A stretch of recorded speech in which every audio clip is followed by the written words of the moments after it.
اللہ اسے اپنا محبوب بنا لیتا ہے، اور جسے اللہ اپنا محبوب بنا لے اللہ فرماتا ہے فَأَحْبَبْتُهُ كُنْتُ سَمْعَهُ الَّذِي يَسْمَعُ بِهِ وَبَصَرَهُ الَّذِي يُبْصِرُ بِهِ وَيَدَهُ الَّتِي يَبْطِشُ بِهَا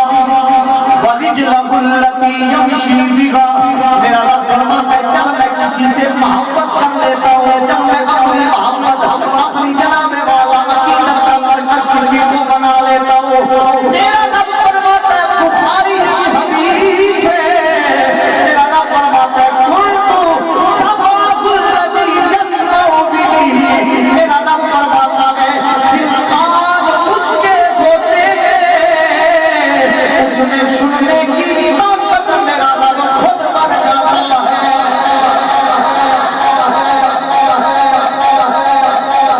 بھئی کان اس کے ہوتے ہیں،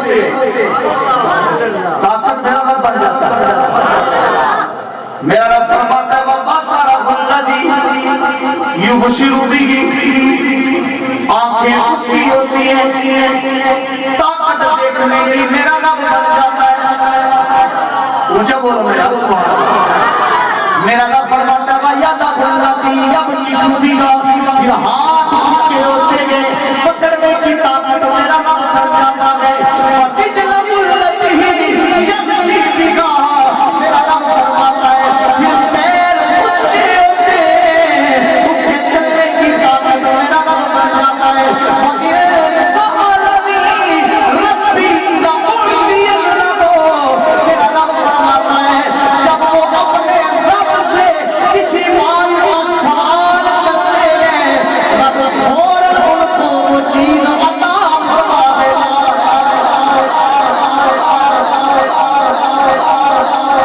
جب وہ کسی چیز کا سوال کرتے ہیں، آپ ذرا روک کے مسئلہ سمجھانا چاہتے ہو آپ کو اپنے توجہ کے ساتھ، یہ بخاری کی حدیث ہے اور حدیث قدسی ہے۔ حضور نبی رحمت صلی اللہ علیہ وسلم ارشاد فرماتے ہیں، رب فرماتا ہے جب میں کسی سے محبت کر لیتا ہوں نا تو پھر میں اس کے کانوں کی طاقت بن جاتا ہوں۔ اونچا بولی، میں بات سمجھانا چاہتا ہوں، آپ کی توجہ میری طرف ہوگی۔ رب فرماتے ہیں میں اس کے سننے کی طاقت بن جاتا ہوں، میں اس کے دیکھنے کی طاقت بن جاتا ہوں، میں اس کے پکڑنے کی طاقت بن جاتا ہوں، میں اس کے چلنے کی طاقت بن جاتا ہوں۔ میں نے کہا اب پتہ چلا جو ہم یہاں پر بیٹھ کے ویسے عالم کو پکارتے ہیں، جو یہاں پر بیٹھ کے داتا جویری کو پکارتے ہیں، تو کہتے ہو کیسے سن لیتے ہیں؟ بھائی تم یہاں پر کشمیر کی وادیوں میں اور کہاں وہ داتا جویری، کہاں بغداد کا علاقہ، کہاں گولڑے کا علاقہ، کہاں اجمیر شریف، کہاں پر کیسے سن لیتے ہیں؟ ہم نے کہا اب وہ اپنی طاقت سے نہیں سنتے، كُنْتُ سَمْعَهُ الَّذِي يَسْمَعُ بِهِ، ہم کو رب کی عطا کردہ طاقت سے سن رہے ہیں، اور میرا رب جسے چاہتا ہے جہاں چاہتا ہے سنا بھی دیتا ہے۔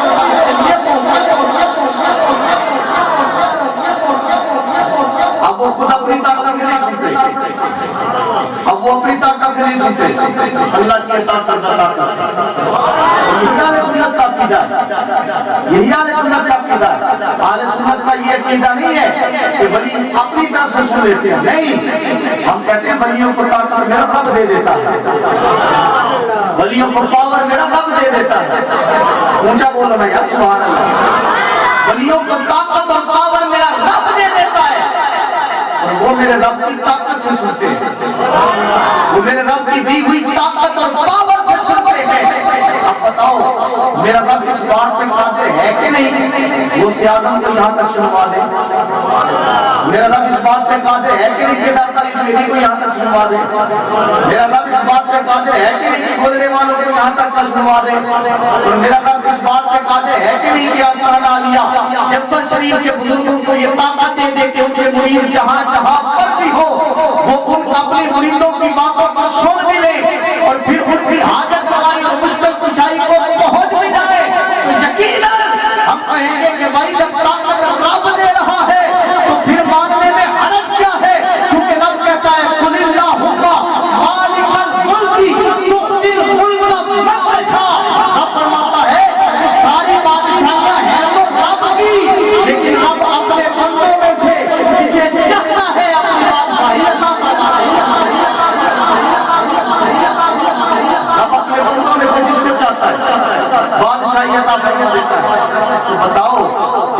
مولانا غوث اعظم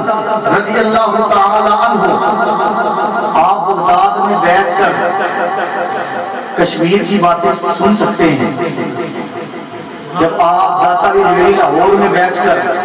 یہاں کی باتیں سن سکتے ہیں، تو یہ تو وہ ہیں جو مصطفیٰ کے غلام ہیں،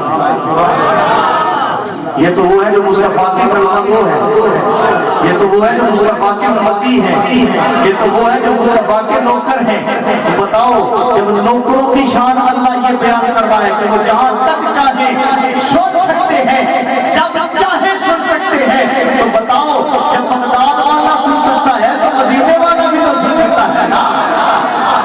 جب داتا علی اجمیری سن سکتے ہیں تو مدینے والا بھی سن سکتا ہے، اگر بولنے والا سن سکتا ہے تو مدینے والا بھی سن سکتا ہے۔ اسی لیے تو میرے بڑے علی کا غیرت مند امام کہتا ہے کہ ہم یہاں سے پڑے وہ مدینے سونے، ہم یہاں سے پڑے وہ مدینے سونے، ہم یہاں سے پڑے وہ مدینے سونے، مصطفیٰ کی سماعت پیدا۔ میں کہ ذرا بول رہے اپنے بھی مصطفیٰ کی سماعت پیدا، تو سلام مصطفیٰ کی سماعت پیدا۔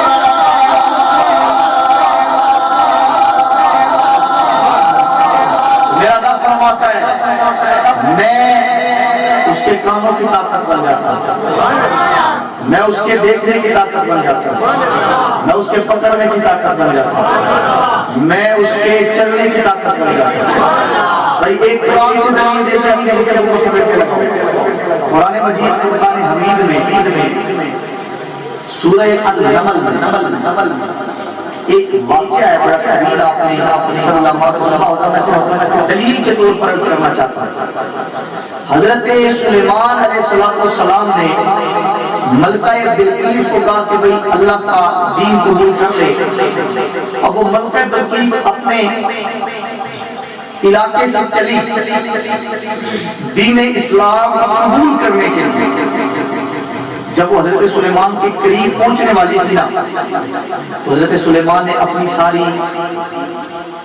جو ان کی امت تھی ان کو اکٹھا کیا، اس میں جن بھی تھے، اس میں انسان بھی تھے، چرند پرند سارا۔ حضرت سلیمان نے کہا یار میرا دل کرتا ہے کہ وہ ملکہ ہے، تو میرا دل کرتا ہے کہ جس تخت پہ وہ وہاں بیٹھتی ہے نا، اسی تخت پہ یہاں بھی اس کو بٹھایا جائے، جس تخت پہ وہ وہاں بیٹھتی ہے اسی تخت پہ یہاں بھی بٹھایا جائے۔ جب اتنی بات کی نا، حضرت سلیمان نے کہا بھائی بتاؤ کوئی ہے تم میں سے ایسا جو اس تخت کو اٹھا کر میری بارگاہ میں لے آئے؟ اور تخت بھی کوئی ایسا نہیں تھا کہ اس طرح اٹھایا اور لے آئے۔ تخت کیسا تخت تھا؟ مفسرین کرام لکھتے ہیں 80 گز لمبا، 40 گز چوڑا، 30 گز اونچا، ہیرے جواہرات کے ساتھ جڑا ہوا۔ مفسرین کرام فرماتے ہیں وہ اتنا طاقتور، اور پھر ملکہ بلقیس وہ ایسے نہیں آئی تھی بلکہ اس تخت کو اپنے اس خاص جگہ پر لاک کر کے تالا لگا کر آئی تھی۔ حضرت سلیمان کو کہا ہے کوئی ایسا جو تخت کو لے آئے؟ ایک جن اٹھا، اس نے کہا میں لے کر آتا ہوں۔ حضرت سلیمان پاک نے کہا کتنی دیر میں؟ تو جو ہے آپ کی یہ وہ بات ذہن میں رکھنی ہے کہ اللہ فرماتا ہے تم تو سماؤ الذی یسمع بھی، میں کانوں کی طاقت بنتا ہوں، آنکھوں کی طاقت بنتا ہوں، ہاتھوں کی طاقت بنتا ہوں، پاؤں کی طاقت بنتا ہوں۔ کیسے؟ اس جن نے کہا بھائی میں لے کر آتا ہوں۔ حضرت سلیمان پاک نے کہا کتنی دیر میں؟ تو اس نے کہا کہ حضور یہ جو آپ مجلس لگائے بیٹھے ہیں نا، یہ مجلس برخاست ہونے سے پہلے میں آپ کی بارگاہ میں وقت لے کر آ جاؤں گا، مجلس ختم ہونے سے پہلے لے آؤں گا۔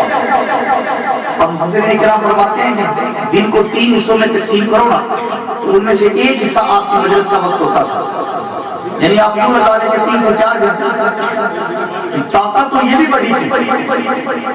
پاور تو یہ بھی بڑی تھی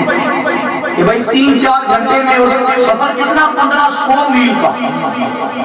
1500 میل دور سے تک اٹھا کر 4 گھنٹے میں لے آنا یہ بھی بڑی طاقت تھی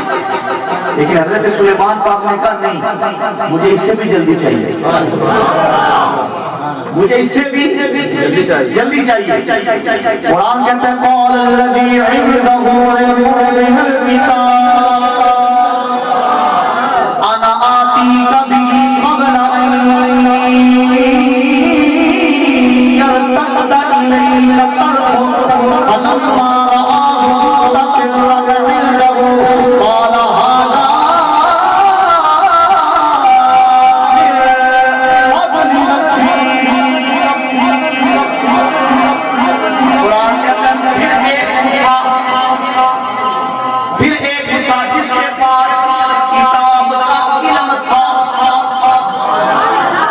جس کے پاس کتاب کا علم تھا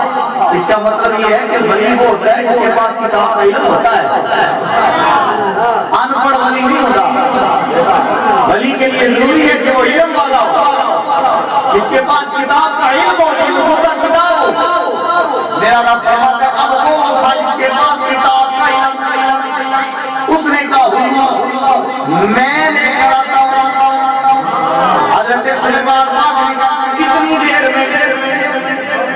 کتنی دیر میں لے کر آؤ گے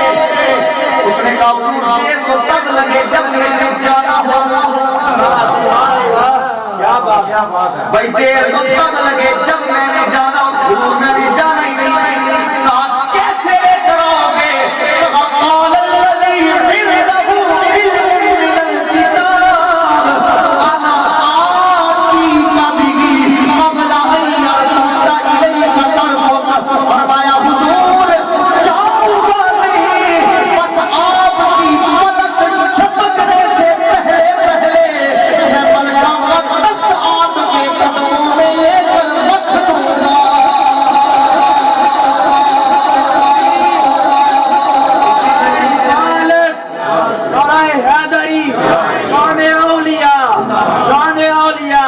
دربار عالیہ جبر شریف بھائی طاقت دیکھیں پلک جھپکنے سے پہلے اب آپ بتائیں بھائی پلک جھپکنے میں کتنا وقت لگتا ہے 1 سیکنڈ بھی نہیں لگتا اب سوچو کہ وہ کیسے لے کر آیا ہوگا اب وہ دیر میں لاؤ میرا رب فرماتا ہے میں ہاتھوں کی طاقت ہوتا ہوں میرا رب فرماتا ہے میں پاؤں کی طاقت ہوتا ہوں میرا رب فرماتا ہے میں دیکھنے کی طاقت بنتا ہوں وہ ایسے ہی نہیں لے کر آئے تھے اب ان کے ہاتھوں میں میرے رب کی طاقت تھی ان کے پاؤں میں میرے رب کی طاقت تھی تو میرا رب اگر چاہے تو پل بھر میں دنیا کو الٹ سے پلٹ کر سکتا ہے تو وہ اپنے بندوں کو بھی یہ طاقت دے سکتا ہے کہ وہ پلک جھپکنے سے پہلے 1500 میل دور سے تخت اٹھا کر سلیمان کے قدم قرآن کہتا ہے فلما رآہ مستقرا عنده حضرت سلیمان نے یوں پلک جھپکی یوں جب آنکھ کھولی تو سلیمان نے یوں تخت کو سامنے پایا یوں سامنے سلیمان پاک کے تخت جب سلیمان پاک نے تخت دیکھا نا سلیمان پاک نے کہا قال هذا من فضل ربی آبا قربان جاؤں اللہ نے تمہیں کتنی شانہ رکھی ہے اللہ نے تمہیں کتنی شانیں دی ہیں رب کا تیرے اوپر کتنا فضل ہے اللہ نے تمہیں یہ طاقت دے دی ہے کہ تم پلک جھپکنے سے پہلے 1500 میل دور سے تخت اٹھا کر لا سکتا ہے میں کہتا ہوں جو سلیمان کا امتی ہو جو سلیمان کا امتی ہو اگر وہ 1500 میل دور سے پلک جھپکنے سے پہلے تخت لا سکتا ہے جو سلیمان کی امام کا امتی ہو حضرت سلیمان کا امتی ہو اس کی طاقت یہ ہے کہ 1500 میل دور سے تخت پلک جھپکنے سے پہلے لا سکتا ہے اور بتاؤ جب سلیمان کی امتی کی طاقت کا عالم ہے پھر نبیوں کے سلطان کی امت کے ولیوں کی طاقت کا عالم کیا ہوگا پھر ماننا پڑے گا کہ وہ سے آدم حضرت کے مقدار میں ہے لیکن جب چاہے اپنے امتی کی مدد کے لیے آ بھی سکتے ہیں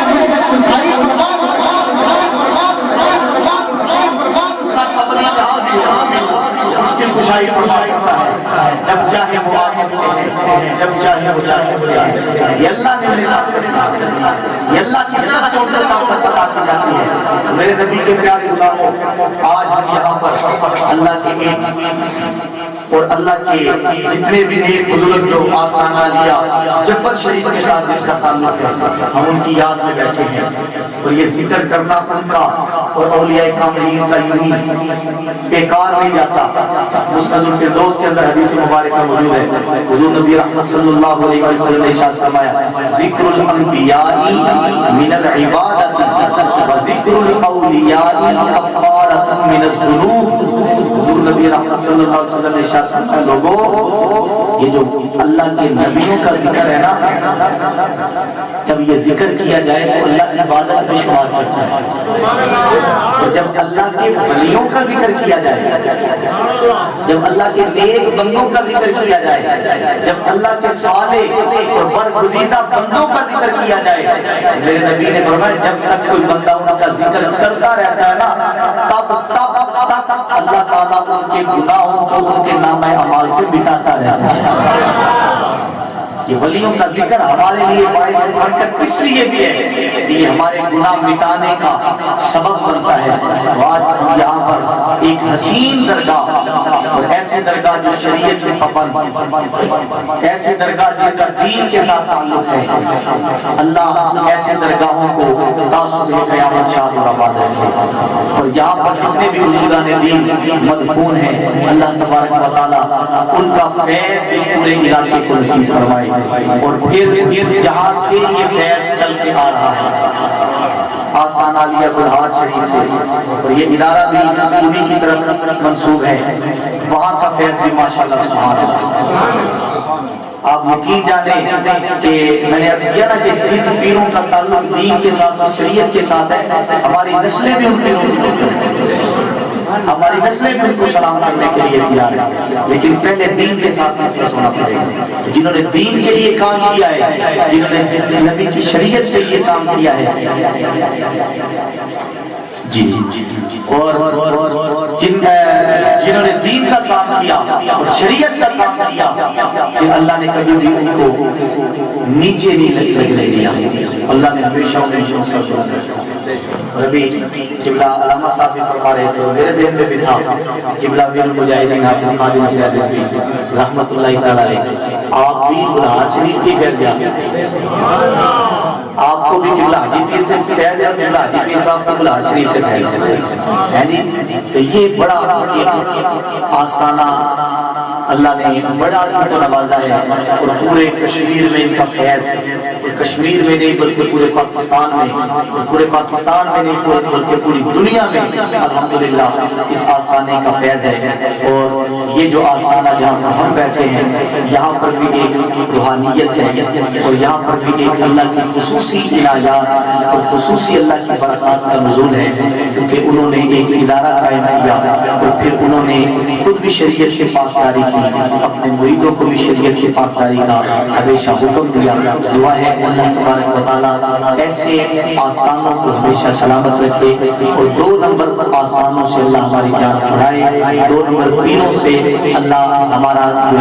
2 نمبر پیروں کو اللہ ان کا سفایہ فرمائے، اور اللہ ہمیں وہ پیر اور وہ ولی عطا فرمائے جو حقیقتاً قرآن اور مصطفیٰ کے کامل فرمان پہ عمل کرنے والے ہیں۔ اللہ عمل کی توفیق عطا فرمائے۔